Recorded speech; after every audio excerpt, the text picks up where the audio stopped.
fait du bien. La louange, c'est pas calculé. La louange, c'est un moment où on est béni, c'est un moment où on reçoit les paroles de Dieu. Et ça m'a vraiment fait énormément du bien. Et je me rends compte que ça m'a manqué, effectivement. Ça m'a manqué. Ça me fait plaisir de revoir tout le monde aussi ici. Vraiment, c'est grave, une bénédiction pour moi d'être ici. Et moi, pendant qu'on faisait la louange, j'avais quelque chose à cœur à vous dire. On voit que Dieu est à l'œuvre, Dieu fait quelque chose, mais vous êtes le corps du Christ. Et je pense que Dieu a des grandes promesses, mais si vous voulez avancer encore plus, il va falloir en tout cas faire attention d'avancer comme un corps. Parce qu'un corps, il doit pas dire « Oh, moi, je veux faire telle chose. » Non, vraiment, il faut être là, à la place où Dieu nous veut. Et ne pas dire « Moi, je veux être l'œil, alors que Dieu veut que tu sois la main. » Enfin, vous avez compris l'image. Vraiment, soyez soudés, soyez unis. Dans la prière, ne vous divisez pas. Soyez vraiment, je pense que c'est une clé. Et c'est vraiment ce que j'avais reçu à cœur. En tout cas, voilà, je suis super content d'être là. Effectivement, j'ai délapidé certaines bénédictions ailleurs, mais pour revenir en donner encore plus ici. Et voilà, je suis super content d'être là. Et voilà, que Dieu me dirige, que Dieu dirige cette église aussi. Et voilà, on a vraiment été bénis aussi au travers de cette louange, au travers des paroles, je l'ai déjà dit. Ça m'a fait du bien et tout allait dans le thème de mon message. Mais avant de faire mon message, je voudrais qu'on puisse afficher une petite vidéo, une vidéo de témoignage de comment Dieu m'a aussi fait sortir de mon Égypte, comment Dieu m'a fait sortir de mon désert, comment Dieu a tracé le chemin, âme sensible, s'abstenir. Mais voilà, je vous laisse.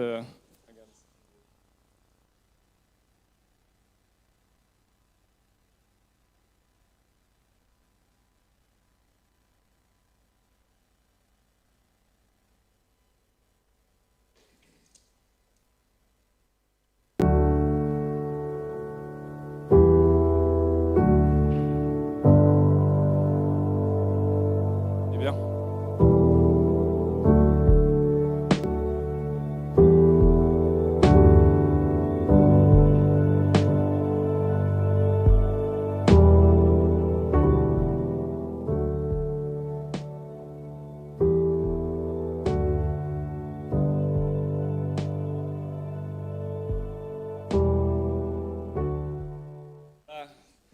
Très heureux, effectivement. C'était ça. Alors, est-ce que vous avez compris? Je peux venir. Alors, évidemment, comment ne pas être ému d'être là parmi vous? Je pense que vous l'avez compris ou pas? Est-ce que vous avez vu dans la vidéo? Vous n'avez pas compris? Est-ce que vous l'avez vu? Parce qu'on dit, on ne sait jamais, on ne verra peut-être pas la bague.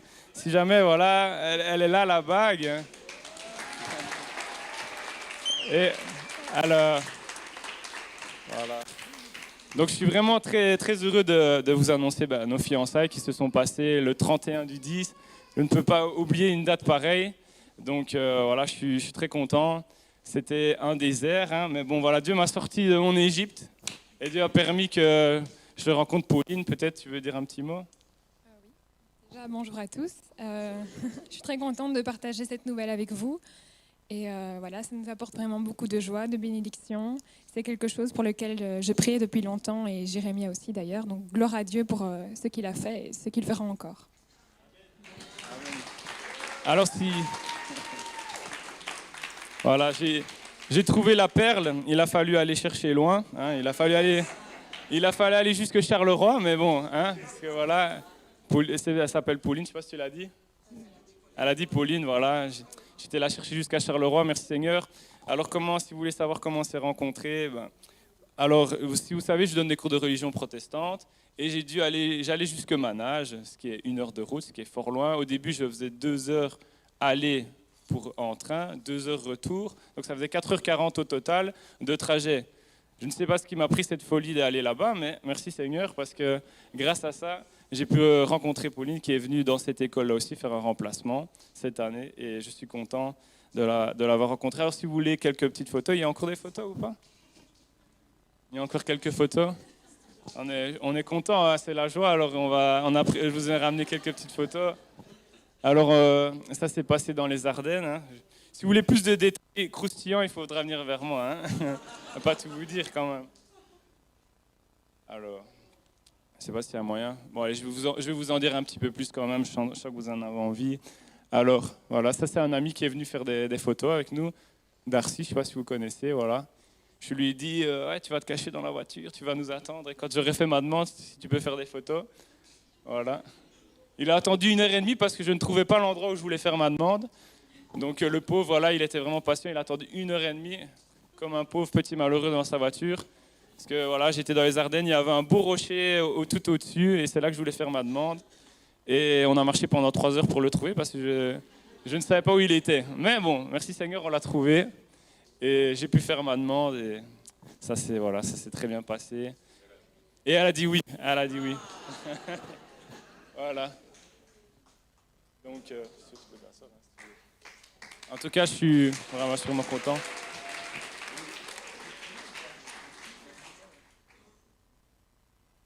Voilà, c'était très important pour moi de vous annoncer cette nouvelle. J'avais dit, il faut que je l'annonce en le premier à Warem, mais malheureusement, je suis passé par Grasse-Sologne avant, mais je vous assure que mon intention, c'était de passer en premier ici. Je l'ai dit à papa, je l'ai dit à Pauline, Pauline est témoin, j'ai dit, il faut que je passe d'abord à Warem. Mais bon, voilà, vous avez eu les photos, ils ne les ont pas eues parce que je ne les avais pas encore à ce moment-là. Donc voilà. Vous avez les photos, la vidéo, vous avez eu la totale.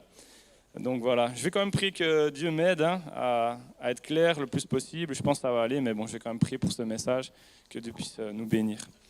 Seigneur, je te dis merci pour ta bénédiction. Je te dis merci pour ce moment qu'on a passé ensemble à te louer, Seigneur, à t'adorer. Et maintenant, vraiment, que tu puisses m'aider pour ce message à donner ta parole, Seigneur, dans ton nom puissant, Seigneur Jésus. Amen. Alors, aujourd'hui, je voulais commencer mon message par une petite anecdote. Vous savez, quand on fait un message, on réfléchit, on a des idées, on sonde ces idées-là, on prie pour ça. Et moi, j'avais déjà mon thème. Et je vais à l'académie, je vais au solfège. Et au solfège, petite anecdote, j'arrive au solfège et la prof me dit « Ah, un tel, je ne sais plus, Philippe, peut-être, je ne sais plus son prénom, n'est pas là. » Je dis « Bah tiens, qu'est-ce qu'il a ?» Et puis, elle me dit comme ça, il est tombé dans un puits. Je me dis, il est tombé dans un puits, quand même, il faut le faire, ça. Puis, un peu maladroit, je dis, oh, le pauvre, il a touché le fond. Et je dis, bon, excuse-moi, blague maladroite, je dis, il a touché le fond. Et puis, heureusement, une semaine après, on l'a revu et il est sorti du puits. Il est sorti du puits et, merci Seigneur, il est sorti indemne. Et moi, ça m'a confirmé vraiment mon message. Parce que le thème de mon message, mon titre, c'était « Sorti du puits ». J'avais déjà écrit sur mon smartphone « Sorti du puits ». Et puis j'entends cette anecdote qui c'est peut-être que Dieu a permis. Non, je vais quand même pas dire ça. Dieu n'a pas permis qu'il tombe dans le puits. En tout cas, ça m'a permis de savoir sur quoi prêcher. Et donc vraiment, mon thème aujourd'hui, c'est sorti du puits. Il arrive qu'on touche le fond, mais Dieu est celui qui peut aussi nous sortir. Et je voudrais commencer mon message en lisant le psaume 40, versets 2 à 6. Psaume 40, versets 2 à 6, c'est David qui a écrit ce psaume. Et c'est un psaume qui, moi, m'a encouragé, et qui m'a beaucoup parlé à une période difficile de ma vie. Donc, psaume 40, versets 2 à 6.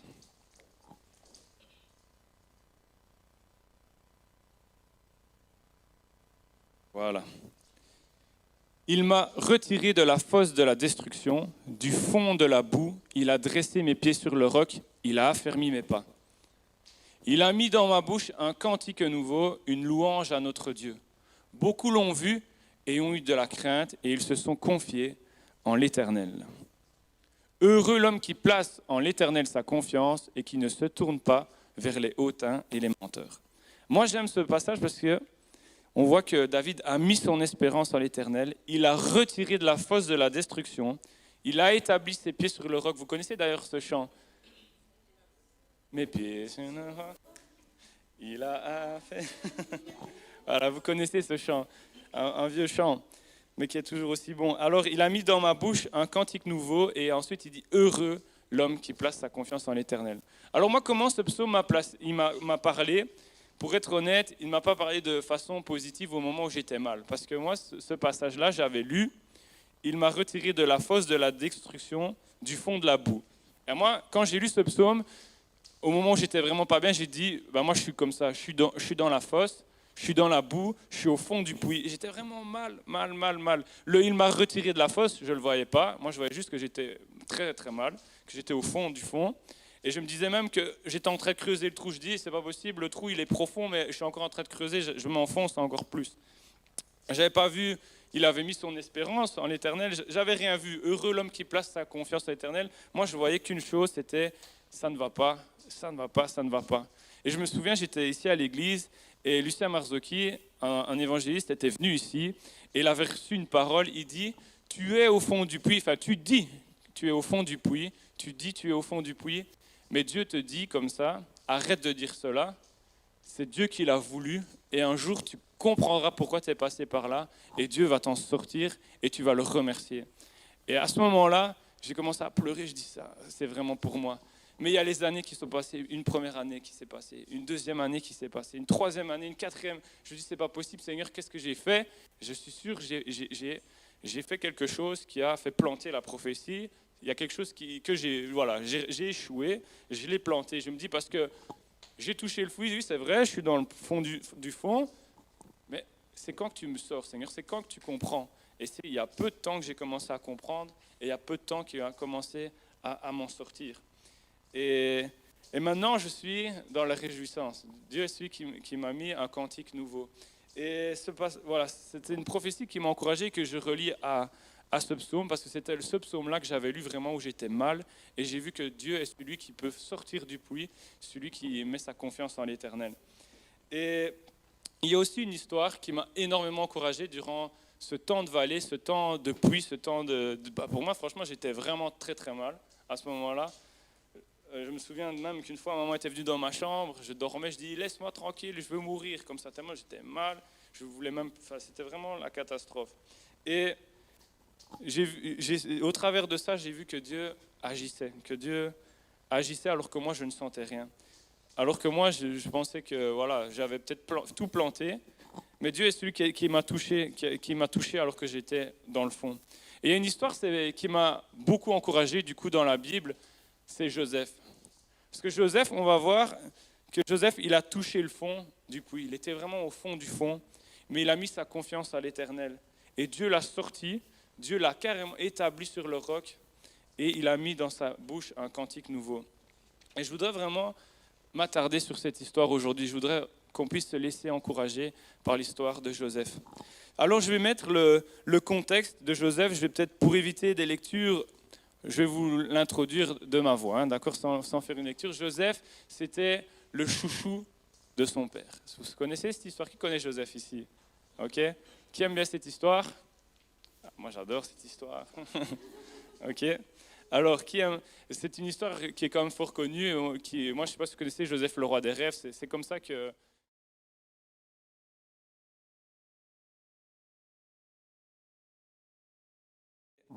Donc, on lui arrache cette tunique. On lui arrache sa belle tunique, on la déchire, on la met dans le sang des animaux. Et donc, on jette sa tunique et on lui fait... Attendez, j'ai pas mal de choses, d'inustensiles.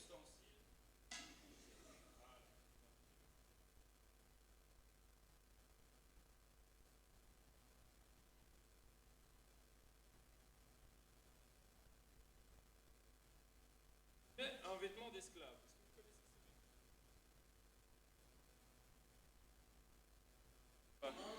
Voilà. Mais pour moi, c'est un vêtement d'esclave parce que les études, je ne sais pas vous, moi, c'est de l'esclavage. Hein? C'est bien d'étudier, mais à un certain moment, c'est de l'esclavage. D'accord? On est d'accord ou pas?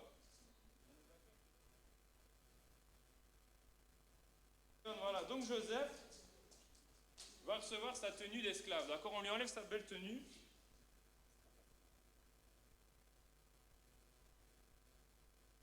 On va laisser comme ça. Il reçoit sa tenue d'esclave.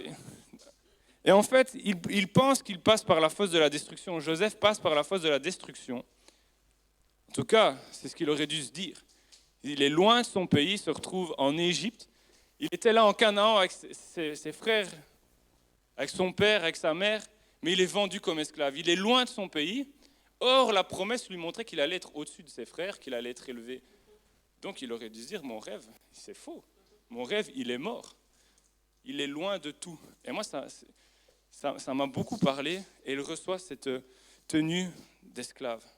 Mais en réalité, ce qu'il ne savait pas, Joseph, c'est qu'il n'était pas dans la fosse de la destruction, mais il était dans la fosse de la formation. Il était en train d'être formé. Dieu passait par la formation. D'où cette tunique. Ce n'est pas une tenue d'esclave, c'est une tenue de formation. Dieu est celui qui formait Joseph. Alors qu'il pensait que tout était mort, Dieu était en train de le former pour l'amener là, exactement où il voulait. Et peut-être tu peux passer par des moments difficiles. Et moi, j'étais tellement comme Joseph, je pensais que tout était mort, que tous les rêves étaient morts, toutes les promesses étaient mortes.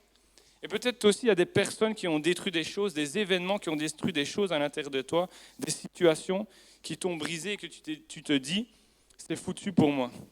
Lui, tu as peut-être été trahi par un être cher, la perte de quelque chose de cher, une famille brisée, des relations brisées.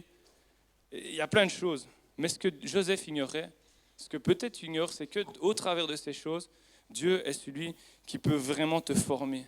Dieu est celui qui agit alors que peut-être tu ne sens rien comme on l'a chanté. Alors, même si je ne le sens pas, tu agis. Même si je ne le vois pas, tu agis. Et c'est exactement ce qui se passait avec Joseph. Il n'y avait rien qui lui montrait que Dieu pouvait agir. Il n'y avait rien. Il n'y avait rien. Il était vraiment dans tout l'opposé. Et peut-être que toi, tu passes par des moments comme ça. Et alors, je pense que ce message peut t'encourager. Si ce n'est pas le cas, le jour où ça arrivera, tu repenseras à Joseph. Tu te diras, c'est vrai, Joseph, ça n'allait pas. Mais Dieu l'a formé, Dieu l'a élevé, Dieu a fait quelque chose de merveilleux pour lui. Et moi, ce truc-là, ça m'encourage, c'est de voir que des fois, on peut passer par des moments difficiles, on ne voit rien, on ne sent rien, mais Dieu est celui qui est en train d'agir, Dieu est celui qui est en train de te former. Et pour ma part, c'est ce que j'ai vu, alors que je ne voyais rien, alors que je ne sentais rien, que j'avais l'impression d'être là où je ne devais peut-être pas être, ou en tout cas, je ne sentais rien, mais Dieu était celui qui agissait. Et on va lire ça. On va lire que Dieu était effectivement à l'œuvre. On va lire dans Genèse, chapitre 39, du verset 2 à 6. Là, c'est quand Joseph est en esclavage. Dieu était avec lui, c'est fou qu'on voit, alors qu'il descend de plus en plus bas, chaque fois on voit que Dieu est avec lui et Dieu le fait prospérer dans ses difficultés. Donc l'Éternel fut avec lui et la prospérité l'accompagna. Il habita dans la maison de son maître, l'Égyptien. Son maître, l'Éternel, était avec lui et que l'Éternel faisait prospérer entre ses mains tout ce qu'il entreprenait. Joseph trouva grâce aux yeux de son maître qui l'employa à son service, l'établit sur sa maison et lui confia tout ce qu'il possédait. Dès que Potiphar l'eut établi sur sa maison et sur tout ce qu'il possédait, l'Éternel bénit la maison de l'Égyptien à cause de l'Éternel, et la bénédiction de l'Éternel fut sur tout ce qui lui appartenait, soit à la maison, soit au champ, etc., etc. Il abandonna tous ses biens entre les mains de Joseph, et il ne prenait connaissance de rien avec lui, sauf de sa propre nourriture. Or, Joseph était beau à tout point de vue. Le seul souci de Joseph, là, pour le moment, c'est qu'il était beau. C'était un beau gosse. Voilà, c'est le problème de Joseph. Il était beau. Parce que, or, Joseph était beau, tout va bien pour lui, Dieu le bénit. Dieu, alors qu'il est dans l'esclavage, ça se passe super bien pour lui. On voit que Dieu était avec lui, que Dieu faisait tout prospérer et faisait même prospérer la maison de son maître. Alors que peut-être, comme maman l'a dit tout à l'heure, que tu passes par un désert, Dieu est celui qui peut mettre des oasis dans le désert. Dieu est celui qui peut mettre des bénédictions dans ton désert, dans les moments difficiles. Dans les moments où tu vois rien, il y a toujours quelque chose là, où un clin d'œil de Dieu pour te dire, mais non, je suis encore là avec toi, continue, persévère parce que tu vas avoir quelque chose d'encore plus grand. Tu vas avoir encore quelque chose de plus grand. Et c'est vraiment ça que je voudrais t'encourager, c'est de dire, si tu ne vois pas, si tu ne sens rien, sache qu'il y a encore des oasis pour toi, sache qu'il y a encore des bénédictions pour toi là où tu es. Parce que alors que j'étais très mal, il y a eu des bénédictions. C'est vrai que la douleur fait des fois qu'on ne les voit même pas, qu'on n'arrive même pas à en profiter, mais si Dieu nous ouvre les yeux, on va voir qu'il y a toujours quelque chose qui peut nous faire du bien. Il y a toujours un oasis. Et moi je t'encourage, alors que tu passes peut-être par des difficultés, ou le jour où ça arrivera, et je me parle à moi-même parce que ce n'est pas facile, mais regarde l'oasis qu'il y a pour toi et plonge tes regards sur l'oasis, mais pas sur ton esclavage. Joseph, il devait plonger son regard, non pas sur son esclavage, mais sur la bénédiction que Dieu avait mise. Mais si on revient maintenant à Joseph, or Joseph était beau en tout point. Voilà, on va voir que sa beauté lui a joué des tours, pas de sa faute, mais on va voir que la femme de Potiphar va être tentée par sa beauté. C'est dans Genèse 39, versets 7 à 20. Ah, c'est croustillant. Cette histoire, elle est vraiment croustillante, pas vrai? Moi, quand je vois ça, je me régale. Je me régale. Alors, Genèse 39, versets 7 à 20, mais je vais bien réduire ça. Après ces choses, il arriva que la femme de son maître porta les yeux sur Joseph et dit, « Couche avec moi. » Il refusa et dit à la femme de son maître, « Voici, mon maître ne prend avec moi connaissance de rien dans la maison, et il a remis entre mes mains tout ce qui lui appartenait. Il n'est pas plus grand que moi dans cette maison, et il ne m'a rien interdit excepté toi, parce que tu es sa femme. Comment ferais-je un aussi grand mal et pécherais contre mon Dieu ? » Quoiqu'elle parlât tous les jours à Joseph, il refusa de coucher auprès d'elle, d'être avec elle. Et puis, donc qu'est-ce qui se passe ? Alors qu'il est béni aussi, mais qu'il est aussi dans l'esclavage, on voit qu'il va être tenté. Et c'est vrai que quand on passe par des moments de difficulté, qu'est-ce qu'il va faire l'ennemi ? Il va suggérer des choses. Et là, Joseph, qu'est-ce qu'il a accepté ? Est-ce qu'il a accepté ces suggestions ? Non, il n'a pas accepté, il a refusé. Désolé, j'ai un peu bégayé. Alors, il refuse ça. Il dit non, arrière de moi, Satan. Est-ce qu'il a dit ça à la femme ? Je ne sais pas. Mais je ne pense pas qu'il a dit ça, sinon elle allait encore être super vexée. Déjà qu'elle était vexée. Mais il aurait dû lui dire, arrière de moi, Satan, comme ça. Ah, parce qu'elle est venue le tenter, elle a insisté, couche avec moi, couche avec moi. Mais lui, il lui a dit non, il a refusé. Et c'est pareil pour nous, parce qu'en fait, il était entre les deux, il était dans le fond, mais il était aussi au-dessus. Et des fois, alors qu'on est au-dessus, Dieu peut aussi t'attaquer, te tenter. Mais quand tu es dans le bas, Dieu aussi peut... L'ennemi peut te tenter. Merci. L'ennemi peut te tenter. Et qu'est-ce qu'il faut faire ? Il faut résister. La Bible dit résiste au diable, soumettez-vous à Dieu et il fuira loin de vous. Et là, Joseph, il est fidèle à Dieu, mais qu'est-ce qui se passe ? Il va tomber encore plus bas.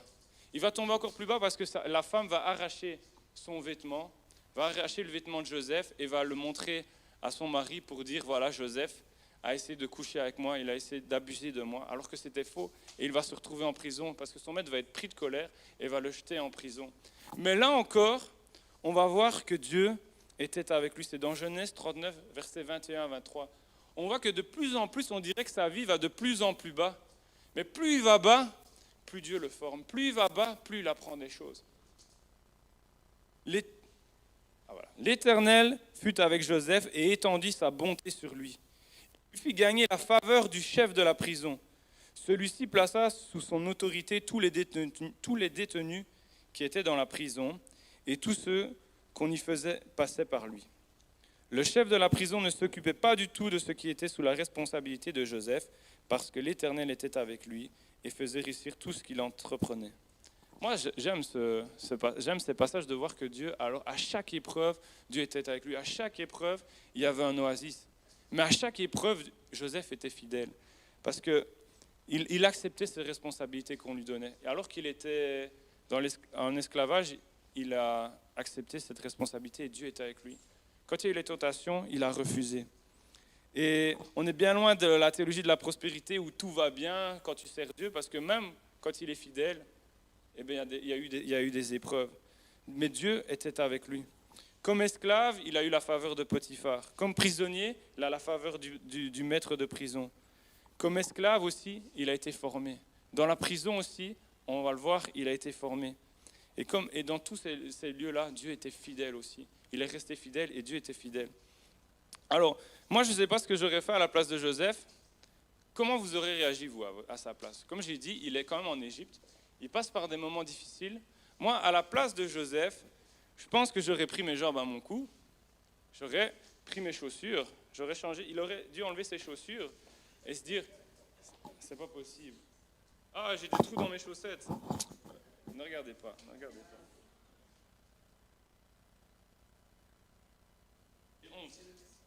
Alors, qu'est-ce qu'il aurait... Moi, à la place de Joseph, qu'est-ce que j'aurais fait ?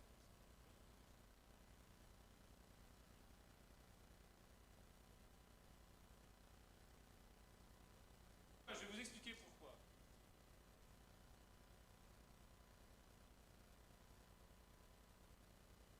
Voilà. À la place de Joseph, j'aurais pris mes jambes à mon cou. Pourquoi ? Je me suis dit, ma promesse, elle n'est pas en Égypte. C'est pas là que je dois être. Moi, je dois être en Canaan. Il aurait dû essayer de trouver une solution. À sa place, j'aurais essayé de trouver une solution pour m'échapper, pour revenir en Canaan. et que ma promesse s'accomplisse. Et des fois, en tant que chrétien, quand on passe par des moments de difficulté, qu'est-ce qu'on fait? On essaie de trouver une solution. Moi, ce n'est pas là que je dois être. Moi, je dois être au top du top. Je ne dois pas être tout en bas, non? Et alors, on essaie de trouver des solutions. On va trouver le pasteur. Si le pasteur me dit non, on va trouver un autre. Est-ce que tu ne peux pas m'aider, me pistonner un petit peu? Je ne sais pas, c'est une image, évidemment.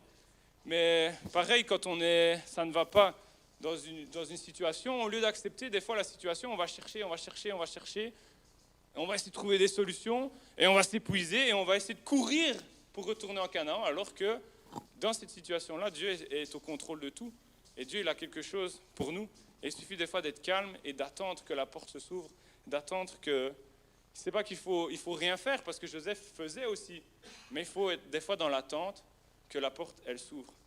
Donc moi, je vous avoue quand même, j'aurais envie de prendre mes chaussures et de chercher une solution. Parce qu'on est tous comme ça. Qu'est-ce que j'aurais fait aussi à la place de Joseph?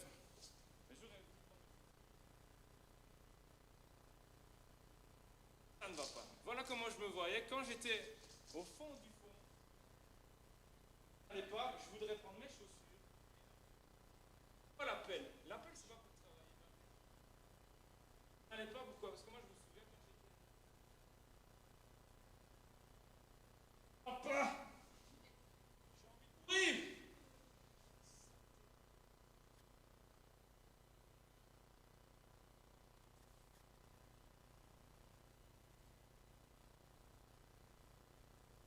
Pas parce que j'étais mal et je crevais.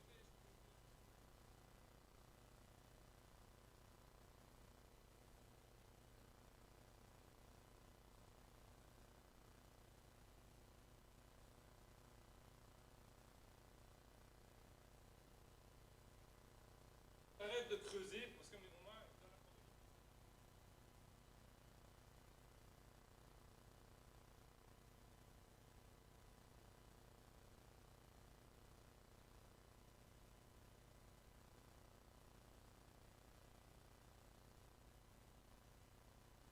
Cette pelle, d'accord, lâchez cette pelle.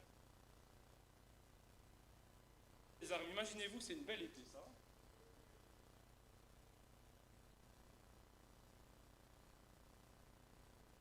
Tu dois faire quand ça ne va pas, tu dois enlever ces chaussures-là, accepter la situation. Ne regardez pas les trous sur mes chaussettes. Tu dois accepter la situation, prendre tes armes et rester fidèle à Dieu. Tu dois rester fidèle à Dieu, patient, continuer à rester dans la vérité, ne pas essayer de mentir pour essayer de changer ta situation, de manipuler le truc. Non, tu prends tes armes, tu restes patient, tu restes fidèle, tu restes juste et tu gardes la foi et tu te bats contre les ennemis.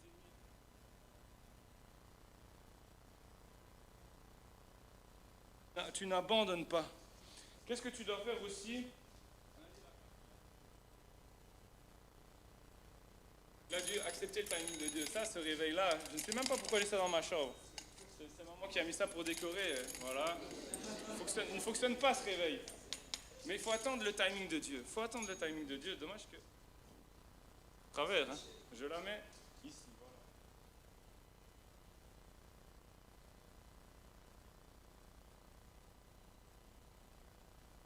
Reste fidèle. T'attends le timing de Dieu. Tu vas voir que Dieu va faire des grandes choses.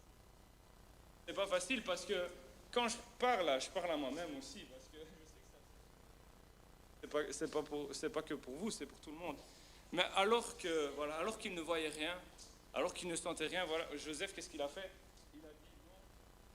Hein? Il a dit non à cette pelle, mais il a dit oui à son arme, et il a dit oui au temps de Dieu. Et je voudrais vraiment t'encourager ce matin à dire oui au temps de Dieu et à dire oui à cette arme, prendre ces armes, être fidèle. Parce qu'on va voir que ça a tout changé. On va voir que tout peut changer. Dieu était vraiment à l'œuvre. On va voir que dans la prison, Joseph, il va interpréter les rêves. Il y avait 2 prisonniers, un échanson et un panetier, et il va interpréter le rêve. Il y en a un, son rêve c'était pour dire qu'il allait se faire exécuter, et l'autre pour dire qu'il allait récupérer sa situation auprès du pharaon. Et donc, ses rêves s'accomplissent. Et il y en a un, il retourne auprès du pharaon, et Joseph va dire, s'il te plaît, quand tu vas près de Pharaon, ne m'oublie pas. Rappelle-toi de ce que j'ai fait pour toi. Rappelle-toi de ce que Dieu a fait pour toi. Mais le gars va oublier, sauf quelques années plus tard où le Pharaon va avoir un rêve. Et là, j'ai oublié de vous le dire, mais la jeunesse de Joseph, ça commence à 17 ans. Et là, on est 13 ans plus tard. Ça fait 13 ans que Joseph est passé par l'esclavage, la prison. On est 13 ans plus tard. Et donc Joseph a attendu 13 ans, le temps 13 ans avant que Dieu ne fasse quelque chose. C'est long, non, 13 ans quand même sur une vie. Moi, j'avoue, merci Seigneur, tout ne dure pas aussi longtemps, mais là, il a dû attendre 13 ans pour finalement voir un changement de situation. C'est dans Genèse, chapitre 41, 37 à 46. Pendant qu'on l'affiche, je vais remettre mes chaussures. Lâche les trous. Voilà, il fallait pas me le dire alors. Hein. Il fallait pas, voilà, maintenant tout le monde le sait maintenant. Alors, donc Genèse, chapitre 41, versets 37 à 46. Alors, ces paroles plus... Ah oui, donc, qu'est-ce qui se passe? Finalement, celui qui est revenu auprès de Pharaon, il va se souvenir de les chansons, il va se souvenir de Joseph. Pourquoi? Parce que le Pharaon va avoir un rêve et personne ne sait l'interpréter. Personne, il n'y a que Joseph qui pourrait être capable, apparemment. C'est pour ça que le Pharaon va faire venir Joseph dans sa cour. Et voici, Joseph va interpréter le rêve. Il va lui dire, comme ça, pendant 7 années, tu dois faire des récoltes et tu dois mettre une partie de côté parce qu'il va avoir 7 années de famine. Et donc, il comprend tout de suite, Joseph, parce qu'il est inspiré de Dieu, il est guidé par Dieu. Il est resté proche, il est resté fidèle à Dieu. Et voici les paroles de Pharaon à l'interprétation de Joseph. Ces paroles plurent au Pharaon et à tous ses serviteurs. Le Pharaon dit à ses serviteurs, « Pourrions-nous trouver un homme tel que celui-ci, qui a en lui l'Esprit de Dieu ?» Et le Pharaon dit à Joseph, « Puisque Dieu t'a fait connaître tout cela, il n'y a personne qui soit aussi intelligent et aussi sage que toi. Tu seras responsable de ma maison et tout mon peuple obéira à tes ordres. Le trône seul m'élèvera au-dessus de toi. » Pharaon dit à Joseph, « Vois, je te donne le commandement de toute l'Égypte. » Le Pharaon retira l'anneau de son doigt et le passa au doigt de Joseph. Il lui donna des habits en fin lin et lui mit un collier d'or au cou. Je propose qu'on continue, un collier d'or au cou. Il le fit monter sur le char qui suivait le sien, et l'on criait devant lui, « À genoux !» C'est ainsi que le Pharaon lui donna le commandement de toute l'Égypte. Et il dit encore à Joseph, « C'est moi qui suis le Pharaon, mais sans ton accord, personne ne lèvera la main ni le pied dans toute l'Égypte. » Le Pharaon appela Joseph, bon là c'est un petit peu compliqué, Tsafnat Paénak, je ne sais pas, et il lui donna pour femme Asnath, fille de Potiphéra, le prêtre d'On. Joseph partit pour visiter l'Égypte. Alors, il était âgé de 30 ans lorsqu'il se présenta devant le Pharaon, le roi d'Égypte. Il quitta le Pharaon et parcourut toute l'Égypte. Alors, je propose qu'on aille dans Genèse 50 maintenant. 50, verset 5, chapitre 41, verset 50, pardon.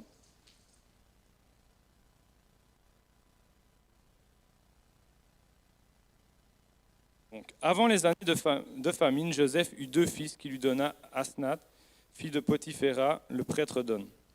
Joseph appela l'aîné Manassé, car dit-il, « Dieu m'a fait oublier toutes mes peines et toute ma famille. » Et il appela le second Éphraïm, car dit-il, « Dieu m'a donné des enfants dans le pays de mon malheur. » Moi, j'aime comme Dieu il a renversé la situation ici.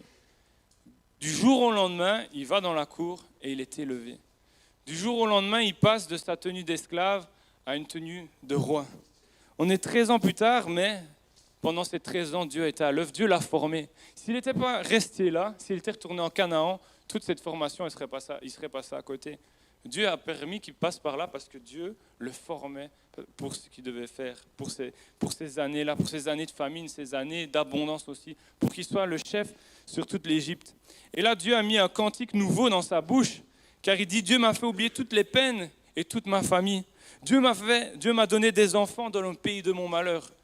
Et ça, j'aime voir ça, comment Dieu peut transformer une situation. Alors, j'ai amené une deuxième tunique, donc vous l'avez compris, il change de vêtements.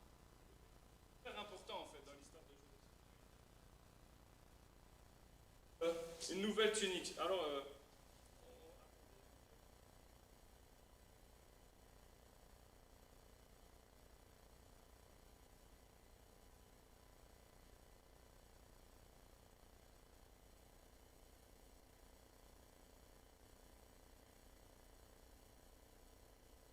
les décorations, vous voyez, après cette année de formation, il va enfin recevoir les décorations. C'est bien comme ça? Ok, c'est bien comme ça, voilà. Voilà, il reçoit, après toutes ces années de formation, finalement, il reçoit son diplôme, en quelque sorte. Il reçoit son diplôme et il reçoit la bénédiction. Il reçoit la bénédiction. Après ces années de formation et de souffrance, il comprend des choses. Il est prêt, ça y est, il peut y aller. Il peut aller au combat, il peut servir. Dieu lui donne une femme et ça y est, il peut commencer à aller combattre. Si tu t'es fait arracher ton vêtement, sache que Dieu peut t'en donner un nouveau, un truc plus glorieux. Si tu sens qu'il y a quelque chose qui t'a été arraché, comme si tu sens qu'on t'a arraché ce vêtement-là, sache que Dieu n'a pas fini avec toi. Dieu peut encore te donner quelque chose de plus beau, de plus glorieux.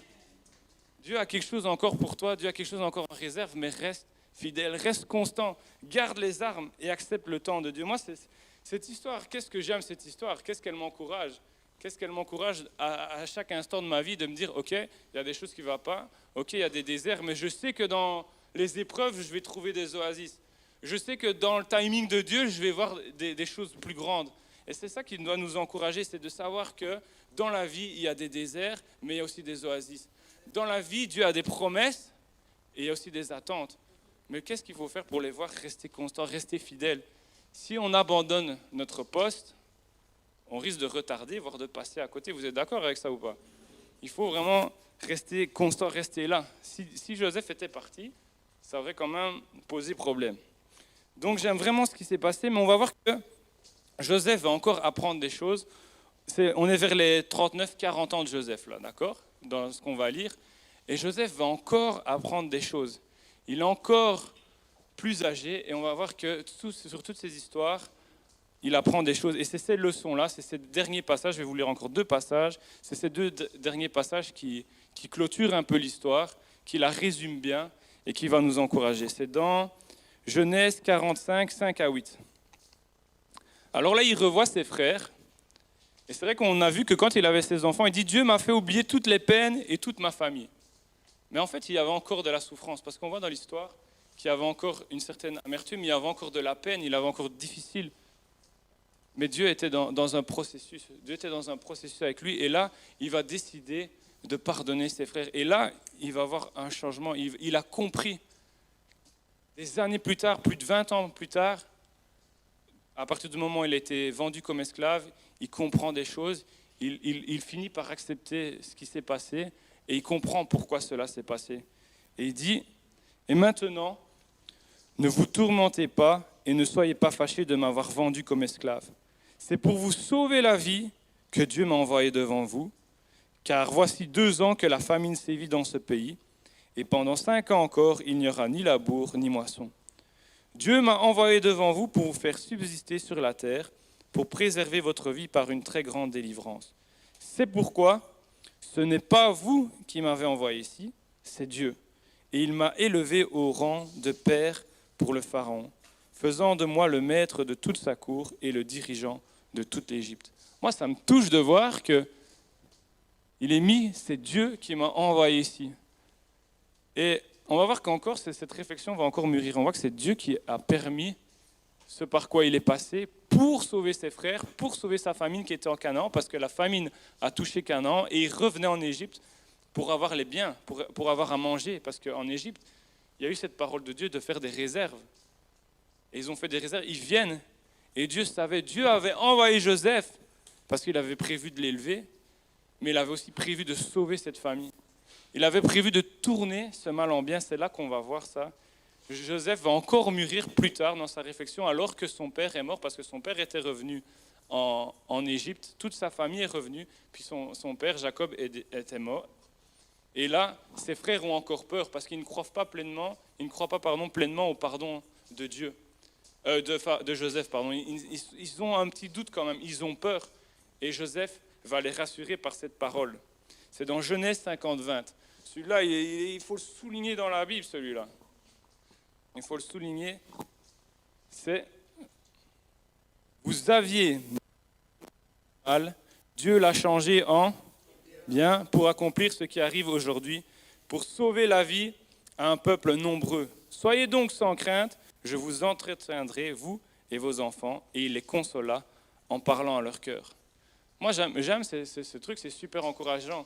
Il y a eu du mal, on a médité du mal contre lui, mais Dieu l'a transformé en bien.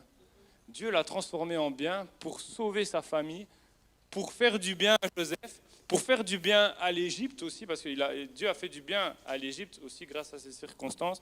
Donc moi, ça m'encourage, c'est là que ça clôture tout. Mais on a aussi des clés dans cette histoire de Joseph, c'est de rester fidèle. Moi, je crois que la clé pour voir les promesses de Dieu, c'est de rester fidèle, prendre ses armes, donc c'est prendre ses armes, accepter le temps de Dieu. Et c'est simple en fait, prendre ses armes, accepter le temps de Dieu. C'est juste ça. Et s'il y a deux trucs qu'on peut retenir, c'est ça. Et qu'est-ce qui peut nous encourager à continuer à garder nos armes et accepter le temps de Dieu? C'est de savoir que Dieu, il est là avec nous. Même si on ne le voit pas, même si on ne le sent pas, mais Dieu, il est avec toi. Et Dieu, il va mettre des oasis dans tes déserts. Et moi, voilà, c'est simplement ça que je voulais dire en quelques phrases. Et donc, aussi, qu'est-ce que tu peux faire? Mettre de côté tes chaussures.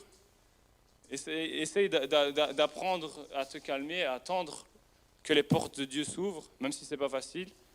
Parce qu'on a besoin des fois de trouver des solutions. Des fois, il faut aussi agir. Mais des fois, il faut laisser ça de côté, attendre que Dieu nous parle et voir ce qu'on doit faire. Et il faut aussi lâcher notre pelle. Ça ne va pas, etc. Je m'enfonce, etc. Il faut commencer tout doucement à la lâcher, même si ce n'est pas facile, mais prendre tout doucement ses armes. Et voilà, c'est vraiment mon encouragement pour nous aujourd'hui, c'est de savoir que Dieu est celui qui peut transformer le bien en mal, qu'il y a un oasis pour nous dans les déserts, et de rester fidèle, parce que Dieu a une promesse pour chacun d'entre nous, et ça s'accomplira en son temps si on est fidèle, ça c'est certain. Et je suis convaincu aussi pour l'Église, restez fidèles, restons fidèles dans l'Église, et on va voir encore des grandes choses. Restons soudés, unis. Il ne faut pas commencer à se chamailler, non, il faut rester ensemble, s'aimer, c'est ça qui fait grandir l'Église. Et voilà, je vais simplement prier et laisser la place au pasteur. Seigneur Jésus, je te dis merci pour ton encouragement de ce matin. Seigneur, merci pour ta bénédiction. Merci parce que tu transformes le bien en mal, mon Dieu. Et je te prie pour chacun d'entre nous. Peut-être qu'il y en a qui sont découragés. Peut-être qu'il y en a qui se sont éloignés de toi aussi, qui ne voient même pas de promesses ou qui se disent il n'y en a pas ou je n'en ai pas reçu. Mais Seigneur, que ces personnes qui peut-être croient qu'il n'y a pas de promesses, qui se sont éloignées de toi parce qu'ils ne voient rien, Seigneur, que tu puisses leur rappeler que tu as une promesse pour eux et qu'ils puissent revenir à toi dans ton nom puissant, Seigneur Jésus. Qu'ils reviennent à toi et qu'ils puissent prendre leurs armes, Seigneur, et attendre ton timing dans ton nom puissant. Amen. Amen. Donc voilà, je vais laisser la parole.